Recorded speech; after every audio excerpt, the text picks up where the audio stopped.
Puji Tuhan, jika di awal tahun 2024 kita datang beribadah, dan pada hari ini Minggu tanggal 29 Desember adalah minggu terakhir. Amin.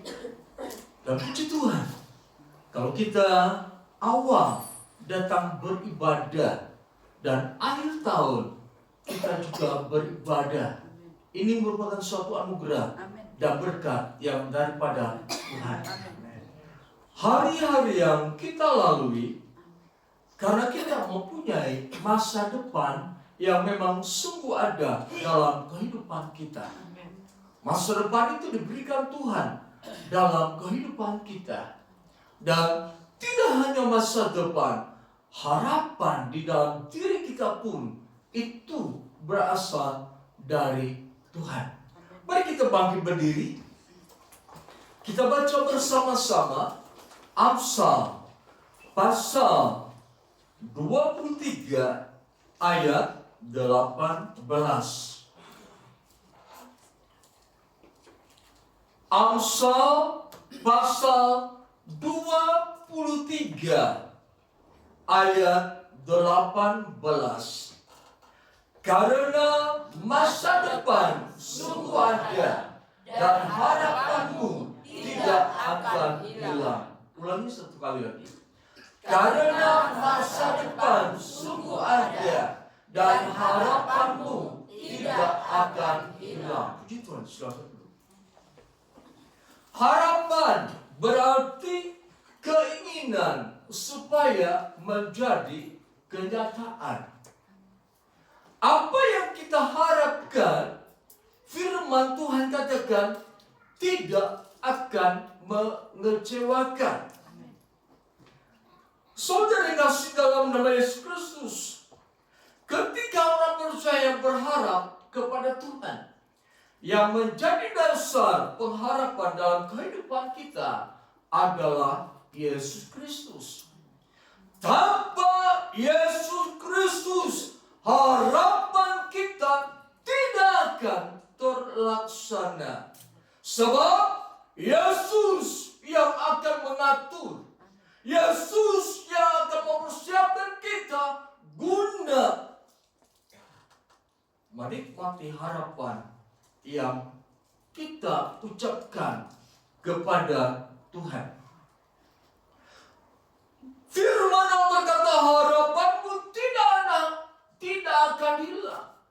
Artinya Yesus yang penuh dengan kemurahan, Yesus yang penuh dengan kasih, menetapkan di dalam diri setiap orang percaya pasti ada harapan di dalam dirinya. Kalau seseorang yang percaya kepada Yesus berkata, saya tidak mempunyai harapan, itu menandakan iman yang dimiliki orang tersebut harus dipertanyakan. Sebab setiap orang percaya pasti memiliki pengharapan di dalam kehidupannya. Pada saat dia tidak memiliki pengharapan, berarti keberadaan Kristus di dalam dirinya harus dipertanyakan. Benarkah Kristus ada di dalam dirinya? Benarkah Kristus hidup di dalam dirinya? Keputusasaan sering melanda kehidupan orang percaya. Karena di dalam kehidupannya harapan tidak berfungsi.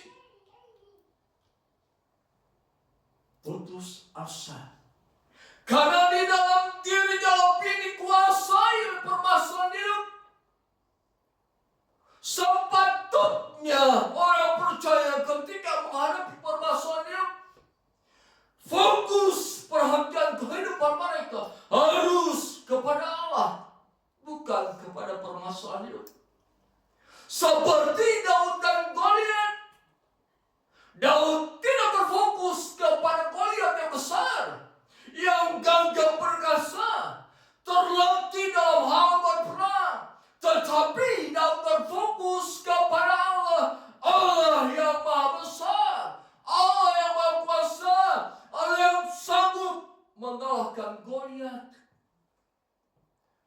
hanya dengan sebutkan batu yang kecil, Goliat bisa ditumbangkan. Goliat bisa jatuh tersungkur karena batu yang kecil itu. Di batu yang kecil itu melesat kekuatan Allah. Kenapa? Harapan dari Daud menyertai batu yang kecil. Ketika kita bertindak dalam kehidupan ini, berdasarkan harapan kita kepada Allah, ada kekuatan Allah yang sedang melesat untuk mewujudkan pengharapan kita. Ketika kita hidup dalam pengharapan, ada kekuatan Allah yang sedang mendorong pengharapan kita supaya menjadi kenyataan. Ketika kita berharap dengan sungguh-sungguh, dan ketika kita berdasarkan pengharapan kita di dalam nama Yesus, semua pasti akan menjadi kenyataan. Mengapa tidak menjadi kenyataan? Sebab tidak didasarkan kepada Yesus Kristus. Paulus katakan Yesuslah dasar pengharapan kita. Di luar Kristus tidak ada pengharapan yang sesungguhnya. Karena Yesus berkuasa dunia dan alam semesta. Yesus berkuasa atas kehidupan yang kelihatan dan yang tidak kelihatan. Saudara, mengapa Allah memberikan pengharapan itu ada di dalam diri kita? Mengapa Allah menetapkan supaya pengharapan itu tidak hilang dari dalam diri kita? Yang pertama, pengharapan adalah Saul. Kita perhatikan Ibrani. Ibrani pasal 6 ayat 19.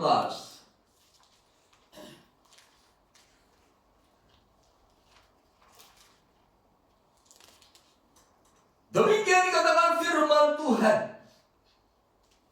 Pengharapan itu Saul yang kuat dan aman bagi jiwa kita, yang telah dilabuhkan sampai ke belakang tabir.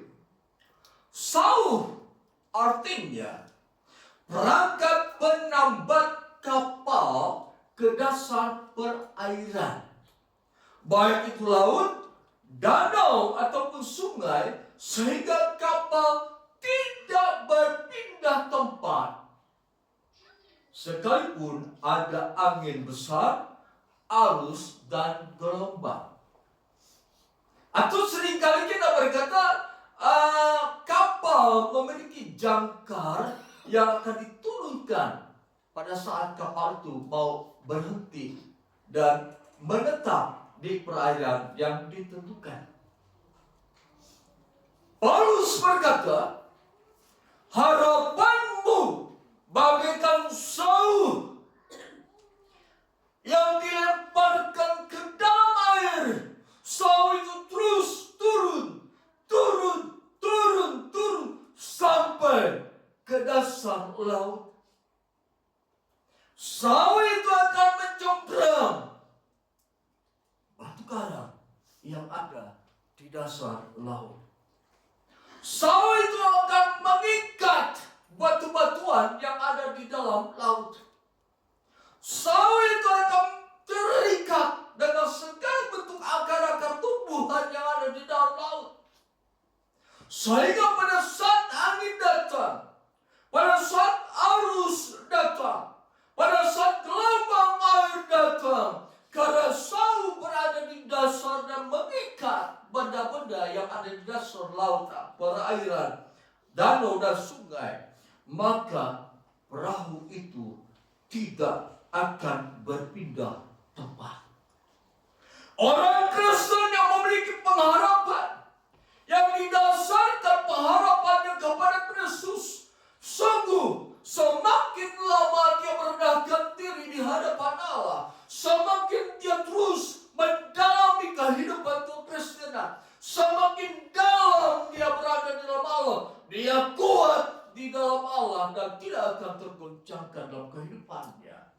Sebab dia memiliki pengharapan, dia memiliki Saul di dia boleh tinggalkan yang terikat di dalam lautan, terikat di dalam danau, terikat di dalam sungai. Apapun yang terjadi di atas permukaan air,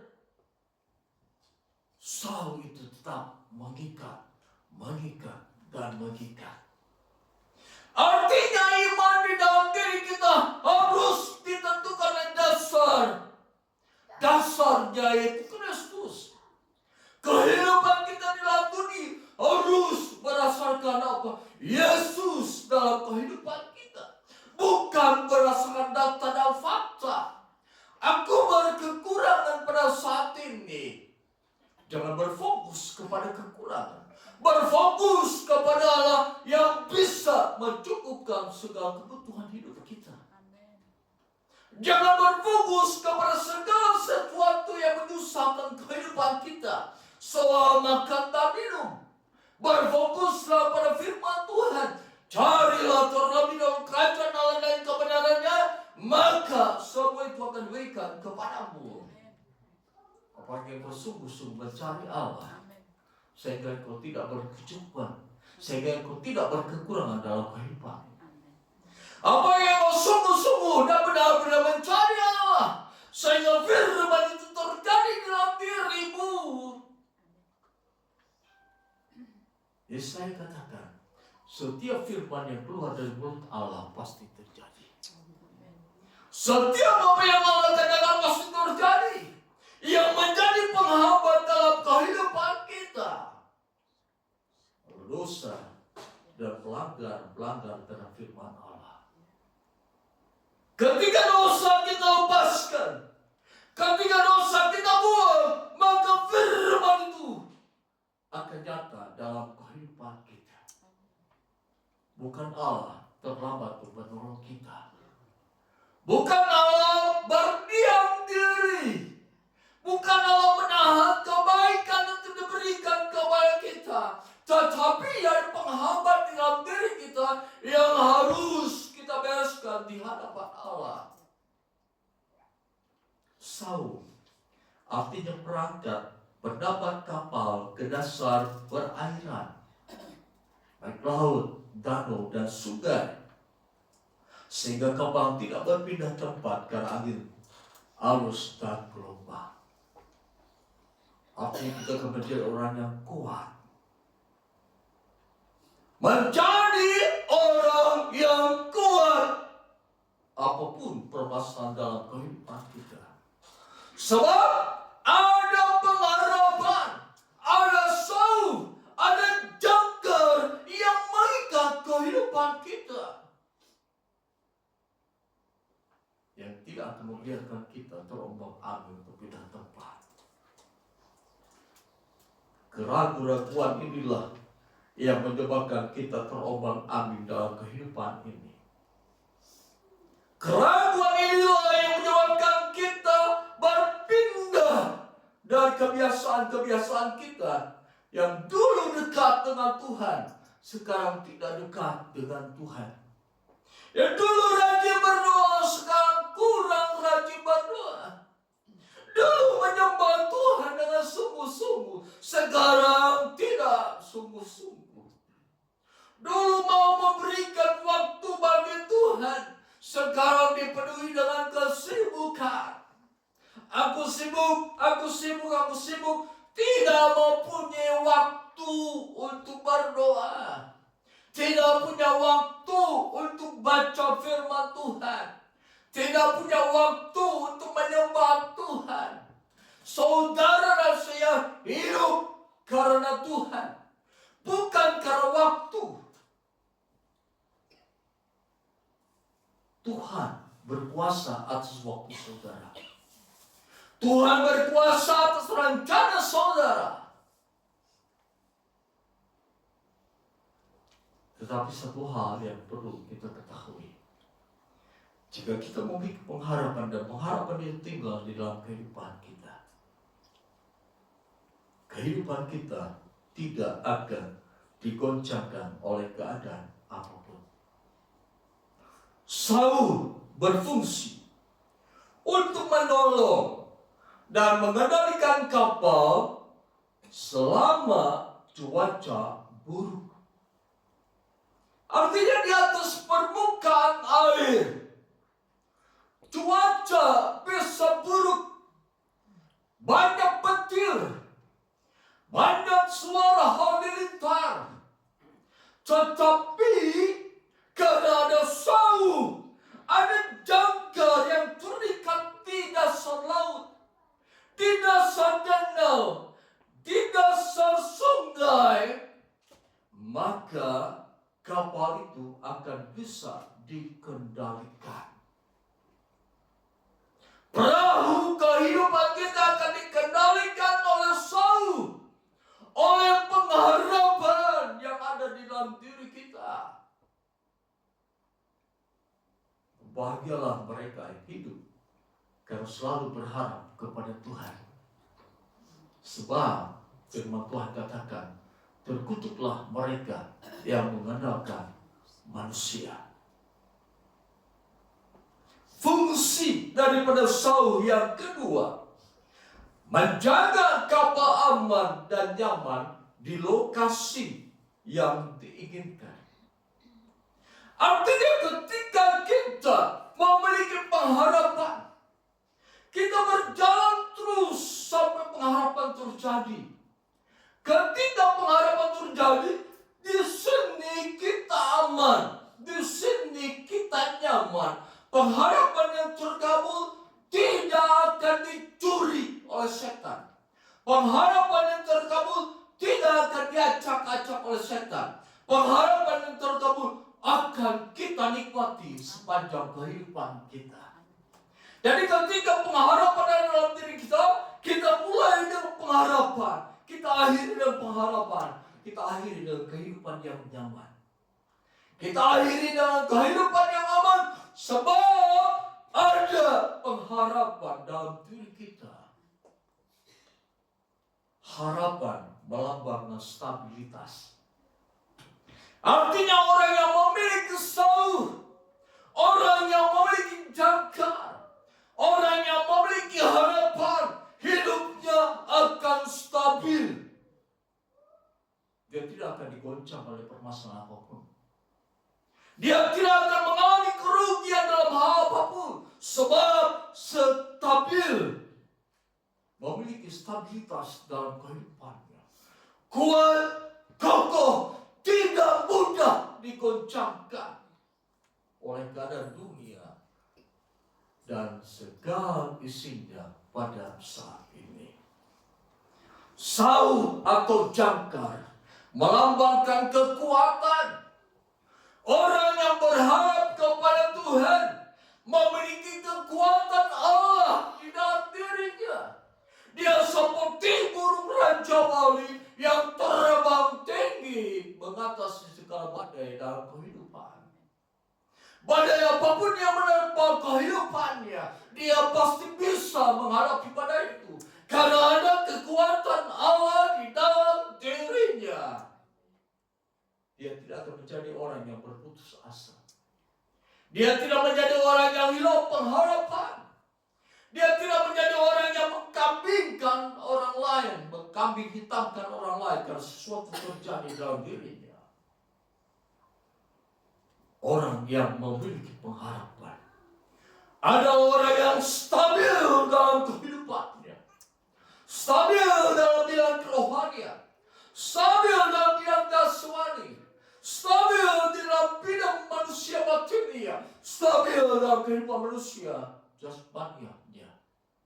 Ada kestabilan antara rohani dan jasmani. Sebab apa? Ada harapan di dalam dirinya. Ada sauh, ada jangkar yang memberi kekuatan baginya. Ketika seseorang hidup dalam pengharapan dan didasarkan kepada Tuhan pengharapan itu, Allah memberi kekuatan kepadanya. Allah melimpahkan kekuatan di dalam dirinya sehingga yang mampu mengatasi badai apapun yang terjadi dalam kehidupannya. Bagaikan raja wali yang terbang tinggi, tidak akan dikalahkan oleh badai, tidak akan dibawa oleh badai, tetapi bisa melawan badai. Karena apa? Ada kekuatan di dalam dirinya. Dia tidak akan meneteskan air mata karena ketidakmampuannya. Dia tidak akan meneteskan air mata karena ketidakmampuannya. Sebab seluruh kehidupannya diisi oleh kemampuan yang dari Allah. Seluruh kehidupan ini diisi oleh kekuatan yang dari Allah. Orang yang berharap kepada Tuhan memiliki kekuatan yang dari Allah, sanggup mengalahkan badai kehidupan, sanggup mengalahkan arus angin dan gelombang dalam kehidupan ini. Seperti Yesus ketika dia berlayar dengan murid-muridnya, Yesus tertidur di pelita. Badai datang, badai menerpa, hujan besar terjadi. Murid-muridnya berkata, Yesus, binasalah kami. Tetapi Yesus berkata, hai badai, diamlah engkau. Yesus berkata karena ada harapan, ada kekuatan di dalam dirinya yang berasal dari Allah. Kekuatan itu ada di dalam dirinya. Kekuatan itu ada di dalam diri kita, sanggup untuk berkata kepada dunia untuk diam. Dan kita bisa mengalahkan dunia dengan segala keadaan. Yohanes katakan, siapakah yang bisa mengalahkan dunia? Iman mengalahkan dunia. Orang yang berharap kepada Tuhan memiliki iman dalam kehidupannya. Lewat iman yang dia miliki, dia bisa mengalahkan dunia. Dia adalah seorang pemenang. Lebih daripada pemenang. Saul melambangkan dukungan. Artinya ketika orang percaya berharap kepada Tuhan, dia memiliki dukungan dari Tuhan. Dia didukung, dia disokong penuh oleh Tuhan. Supaya apa? Dia tidak akan terjatuh. Sering dalam kehidupan kita minta dukungan, kekuatan dari orang lain. Sering kita memberikan diri ini untuk dijadikan stabil oleh keadaan dunia ini. Sering kita memberikan diri ini supaya stabil oleh data dan fakta. Sering kita menjadikan diri ini stabil karena uang yang kita miliki. Kehidupan yang stabil, kehidupan yang kuat, kehidupan yang memiliki dukungan, bukan karena materi yang kita miliki, tetapi semua berasal dari Tuhan yang hadir dalam kehidupan kita ketika kita berharap kepada Tuhan. Harapanmu tidak akan sia-sia di hadapan Tuhan. Apa yang kau harapkan dalam nama Yesus, pasti itu akan terjadi. Yang kedua, pengharapan atau harapan membuka jalan bagi kehidupan kita di masa depan. Artinya, tanpa pengharapan, masa depan tidak akan ada dalam kehidupan kita. Sebab kita diatur oleh masa sekarang. Kita diatur oleh kehidupan masa lalu. Tolak ukur kehidupan kita masa lalu. Tetapi kalau kita hidup berdasarkan harapan, kita akan membuka masa depan kehidupan kita. Ada kehidupan masa depan yang akan kita raih. Ada kehidupan masa depan yang kita akan jalani. Pada tanggal 25 saya katakan masa depan kita adalah masa depan yang cerah. Masa depan kita adalah masa depan yang penuh dengan damai sejahtera. Masa depan yang penuh dengan harapan. Masa depan yang diberkati Tuhan. Sebab pengharapan ada dalam diri kita. Kuasa Tuhan hadir dalam diri kita. Penyertaan Allah ada dalam diri kita. Harapan membuka jalan bagi kehidupan masa depan. Apapun kondisi kehidupanmu saat ini, mungkin engkau sedang terpuruk dalam kehidupan bisnismu, engkau sedang terpuruk dalam usahamu, engkau sedang terpuruk dalam pekerjaanmu, engkau sedang terpuruk dalam rumah tanggamu. Kalau engkau mempunyai harapan, Allah akan menolong kehidupan. Sebab melalui harapan itu Allah bekerja. Allah melihat adakah harapan di dalam dirimu. Ketika ada harapan di dalam dirimu, Allah akan bekerja. Allah bekerja lewat iman yang kita miliki karena kita berharap kepada Allah. Orang yang katakan kehidupanmu suram. Jangan percaya kepada perkataan orang lain. Percaya kepada firman Allah. Orang lain berkata engkau akan hancur dalam usahamu. Jangan percaya kepada perkataan mereka. Percaya kepada Allah. Allah sanggup mengadakan apa yang tidak ada menjadi ada. Allah sanggup mengadakan apa yang hilang menjadi ada kembali. Allah sanggup mengembalikan sesuatu yang hilang dalam dirimu untuk kembali kepada dirimu. Jika ada harapan di dalam dirimu. Jika ada harapan di dalam dirimu, engkau pasti akan mengalami kehidupan masa depan. Engkau pasti akan menapaki masa depan, dan di masa depan engkau akan nyaman. Di masa depan engkau akan aman. Sebab pengharapan yang ada di dalam dirimu mengundang kuasa Allah hadir. Kalau Allah hadir dalam kehidupan kita, siapakah yang dapat mengganggu kehidupan kita? Di dalam Markus pasal 5 ayat 25 sampai dengan 34, seorang perempuan yang berpendarahan 12 tahun sudah tidak memiliki masa depan. Segala bentuk kekayaan sudah habis untuk berobat. Segala nasihat sudah beribu-ribu datang kepadanya. Dia sudah mengikuti beribu-ribu nasihat. Dia sudah mendatangi beratus-ratus orang.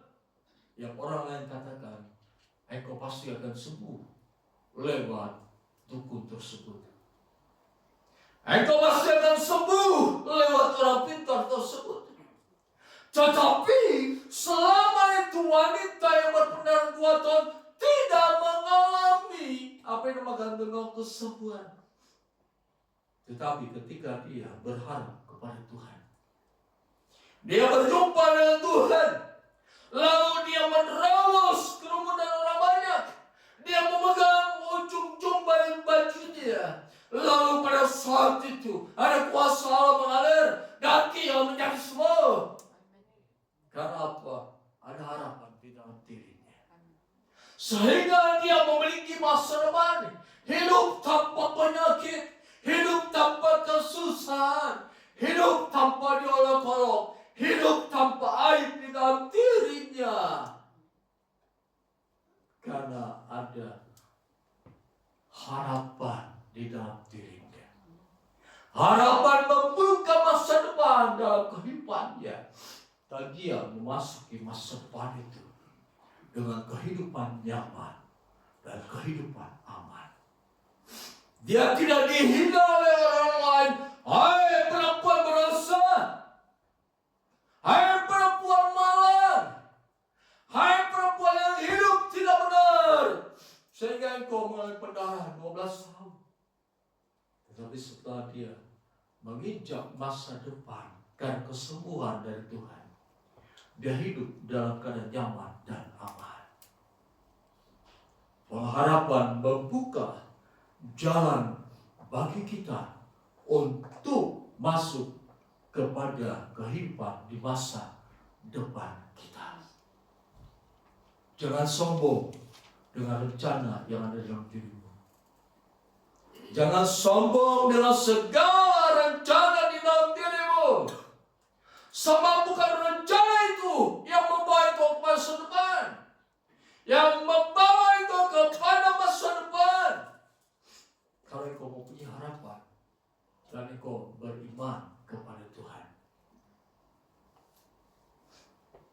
Bartimius, seorang yang buta, dalam Markus pasal 10 ayat 46 sampai dengan 52.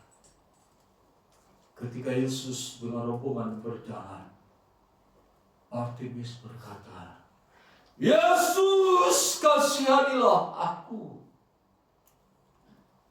Dia mengalami masa-masa yang suram, buta, menderita, hidup bergantung kepada belas kasihan Allah, hidup dihina oleh orang lain, karena dia sebagai pengemis yang tiap hari ada di satu tempat, sehingga orang lain berkata, "Bosan aku melihat Bartimius yang meminta dan meminta."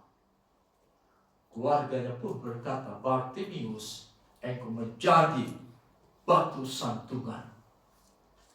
Bartimius, hidupmu menjadi beban bagi keluarga ini."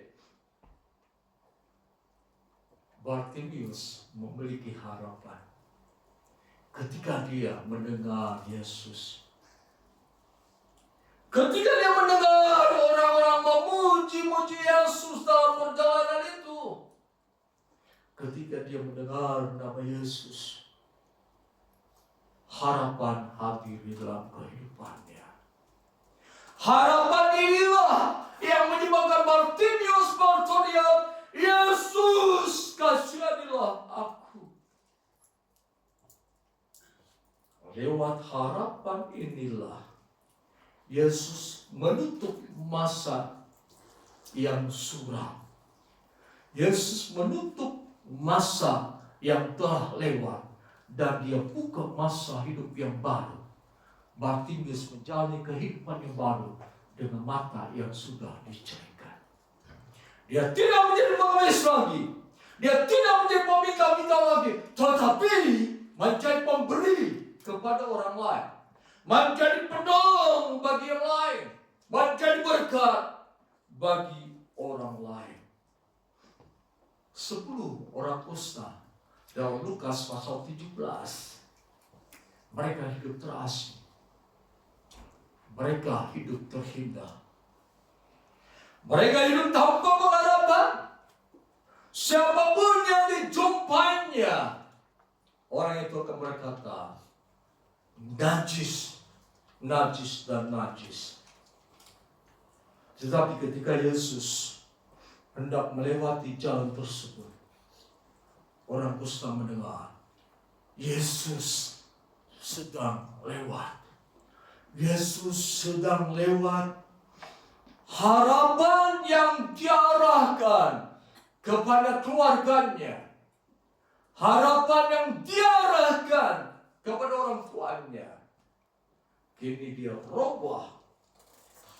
Dia arahkan harapannya kepada Yesus dan berteriak, "Yesus, kasihanilah kami." Lalu Yesus berkata, "Tunjukkan dirimu kepada para imam." Ketika mereka berjalan, mereka menjadi sembuh. Ada masa depan dalam kehidupan mereka karena pengharapan yang mereka ucapkan kepada Yesus Kristus. Harapan menjadikan seseorang cakap dalam menghadapi masalah itu.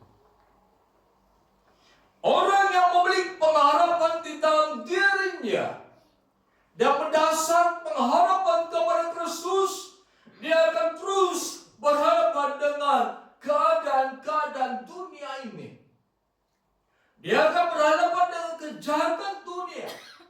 Dia berhadapan dengan kebohongan dunia. Dia berhadapan dengan tipu daya setan yang memakai dunia dan segala isinya. Tetapi orang yang memiliki harapan, dia akan menjadi orang yang cakap menanggung segala permasalahan dalam kehidupan. Orang yang memiliki harapan, orang yang hidup di dalam pengharapan, dia akan menjadi seorang yang bijak dalam menghadapi permasalahan hidup. Dia akan menjadi seorang yang berpengalaman dalam permasalahan hidup. Sebab ketika dia berharap, dia berhadapan dengan permasalahan. Ketika permasalahan datang, karena dia memiliki harapan itu harapan berasal dari Tuhan. Di dalam harapan itu ada Tuhan yang menguasai kehidupannya, sehingga dia cakap menanggung segala perkara. Bukankah Rasul Paulus katakan, segala perkara dapat kutanggung di dalam Dia yang memberi kekuatan kepadaku. Kenapa Paulus berkata demikian? Sebab di dalam dirinya ada pengharapan, sekalipun manusia lahirnya rusak. Namun aku percaya manusia batinnya aku dibangun dari sehari ke sehari. Sekalipun tubuhku mengalami kerusakan, namun aku percaya manusia batinnya aku yang memberi kekuatan kepadaku. Ada manusia batinnya di dalam dirinya yang bisa mengalahkan segala tipu daya setan. Ada kuasa di dalam dirinya yang bisa mengalahkan segala penganiayaan yang terjadi dalam dirinya. Setiap orang yang berharap kepada Tuhan, yang memiliki harapan di dalam kehidupannya, dia akan menjadi seorang yang cakap dalam setiap permasalahan hidup. Dia menjadi orang yang smart, orang yang pintar dalam menghadapi permasalahan hidup. Kenapa? Ketika dia hidup dalam pengharapan, dia hidup dalam kuasa Tuhan. Dia hidup di dalam hikmat, akal, budi, kebijaksanaan yang dari Tuhan. Dia hidup berdasarkan hikmat, akal, budi, kebijaksanaan yang daripada Tuhan. Dia hidup di dalam kepintaran yang daripada Tuhan. Siapakah yang dapat melawan pemikiran Tuhan? Siapakah yang dapat membandingkan pemikiran Tuhan? Rasul Paulus tidak akan ada. Ketika orang percaya hidup dan mempraktikkan harapan di dalam dirinya, dia memiliki hikmat Allah untuk mengatur kehidupannya. Dia memiliki hikmat Allah untuk berbuat sesuatu terhadap permasalahan yang ada di dalam dirinya. Luar biasa orang yang berharap kepada Tuhan. Dia akan cakap dalam menghadapi setiap permasalahan yang datang kepada dirinya. Yang berikutnya, harapan merupakan dasar bagi intervensi Allah dalam kehidupan sehari-hari. Saya ulangi, harapan menjadi dasar bagi intervensi Allah dalam kehidupan sehari-hari.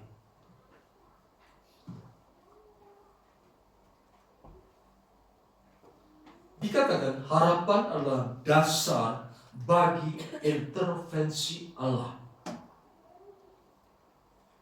Harapan adalah dasar bagi realita Tuhan terjadi dalam kehidupan kita. Harapan adalah turut campur Allah dalam kehidupan kita. Jadi Allah akan bertindak berdasarkan apa? Harapan dalam kehidupan kita. Kalau kita berharap kepada Tuhan, berarti Allah mempunyai dasar untuk bertindak dalam kehidupan kita. Ketika kita berseru, Allah tolonglah kami, itu harapan kita.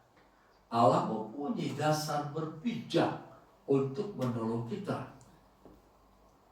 Harapan adalah dasar bagi intervensi Allah dalam kehidupan sehari-hari.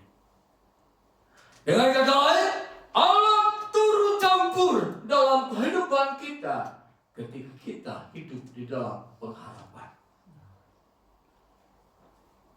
Jadi ketika kita berharap kepada Tuhan, jangan menjadi orang yang kecewa. Jangan menjadi orang yang menentukan kapan Allah harus menolong kehidupannya. Kapan Allah akan membebaskan dirinya dari permasalahan hidup. Sebab waktu Allah adalah waktu yang terbaik. Allah yang akan mengatur kapan intervensi Allah dalam kehidupan kita. Tetapi yang harus kita percayai, Allah tidak akan membiarkan kita jatuh tergeletak, sebab tangannya menopang kita. Itu adalah bentuk intervensi Allah dalam kehidupan sehari-hari. Suatu ketika Abraham dalam Kejadian pasal 22 diperintahkan oleh Allah untuk mempersembahkan Ishak. Artinya Ishak harus dibunuh lalu dibakar sebagai persembahan kepada Allah. Dari rumah Abraham, Ishak dan pegawainya berjalan dalam waktu yang cukup lama untuk sampai ke Bukit Moria. Di dalam Kejadian pasal 22 ayat 5 sampai dengan 8, Ishak bertanya, "Bapak, mana domba yang akan kita persembahkan kepada Tuhan? Di sini ada kayu, di sini ada api. Tetapi mana domba yang akan kita persembahkan?"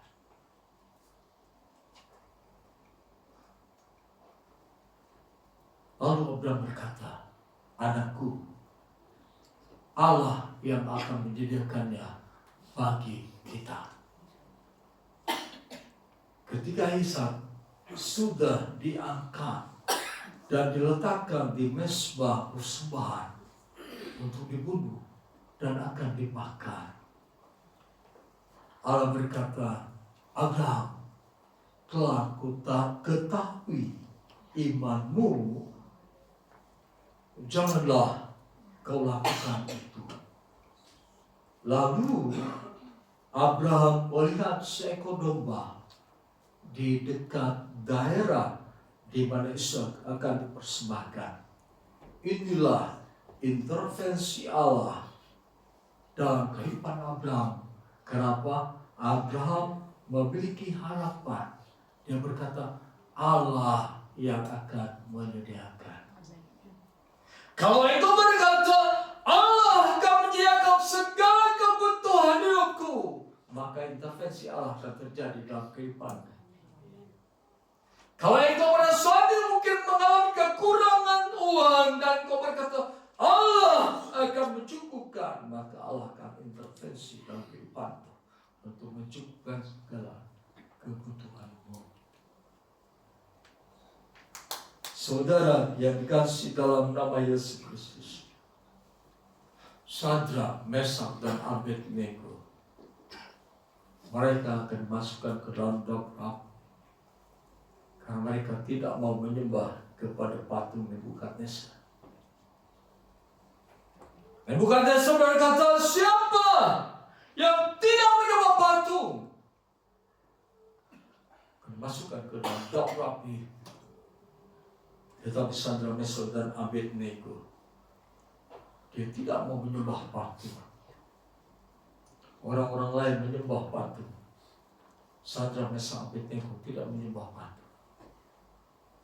Dia tahu Allah yang dia sembah adalah Allah yang hidup, yang dapat mengalahkan segala ilah-ilah dunia ini.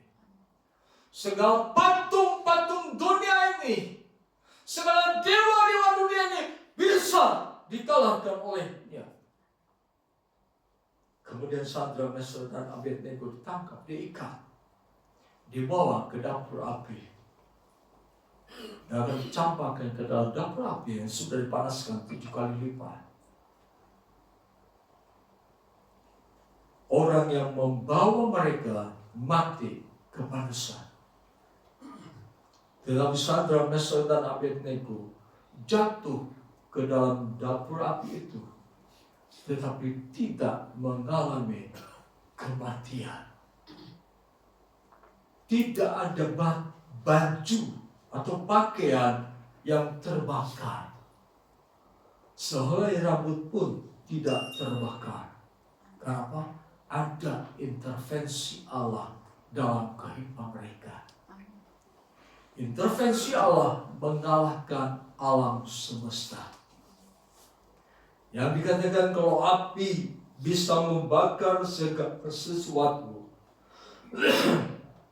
Tetapi ketika intervensi Allah terjadi, hukum Allah tidak terjadi bagi Sadrak, Mesak, dan Abednego. Saudara yang kasih dalam nama Yesus Kristus, jadilah orang yang terus berharap kepada Tuhan. Sebab di dalam dirimu ada harapan yang Allah tetapkan, yang Allah materaikan, munculkan harapan itu dalam kehidupan sehari-hari. Bagai harapan itu dalam kehidupanmu, engkau menjadi orang yang kuat, stabil. Engkau akan terus menjadi orang yang mendapat dukungan dari Allah. Engkau akan terus menjadi orang yang akan merasakan, akan mengalami kehidupan di masa depan. Engkau akan menjadi orang yang cakap dalam menghadapi permasalahan hidup. Dan engkau akan terus mengalami intervensi Allah dalam kehidupanmu. Itulah yang dinyatakan sebagai realita Allah.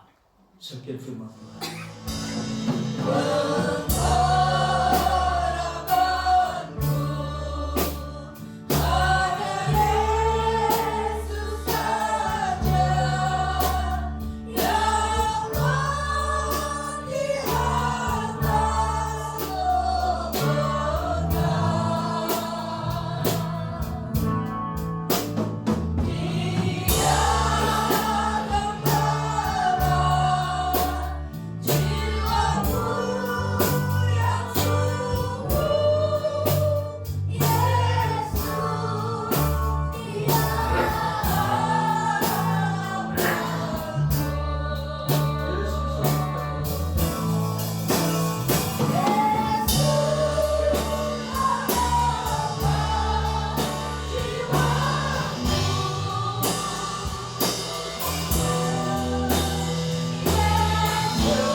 kasih. Firman-Mu yang sudah kami dengarkan, biarlah kehidupan kami yang diperlengkapi oleh harapan yang daripada Allah terus menjadi harapan yang hidup dalam kehidupan kami. Terima kasih Tuhan, kami sudah mendengar betapa hebatnya harapan yang ada di dalam diri kami, mampu mengalahkan keadaan sekeliling kami, mampu mengalahkan kemelut yang terjadi di dalam diri kami. Terpujilah Tuhan, hamba deklarasikan bagi kami semua di dalam nama Yesus, Engkau menjadi orang-orang yang terus berpegang kepada pengharapan dan hidup di dalam pengharapan kepada Tuhan Yesus Kristus. Kami akan terus naik dan bukan turun. Kami akan menjadi kepala dan bukan ekor. Apapun yang kami kerjakan di dalam Tuhan, Tuhan akan jadikan kami berhasil. Segala musuh-musuh kami, penghambat merintang dalam kehidupan kami, disingkirkan oleh Tuhan. Terima kasih Tuhan, sebentar kami kembali ke rumah kami masing-masing. Kami mohon penyertaan Tuhan. Saudara, terimalah damai sejahtera dan kebaikan Allah, cinta kasih Yesus Kristus, kekuatan penghibur pertolongan dari Allah Roh Kudus menyertai kita mulai saat ini sampai kedatangan Yesus Kristus yang kedua kali ke dalam dunia ini.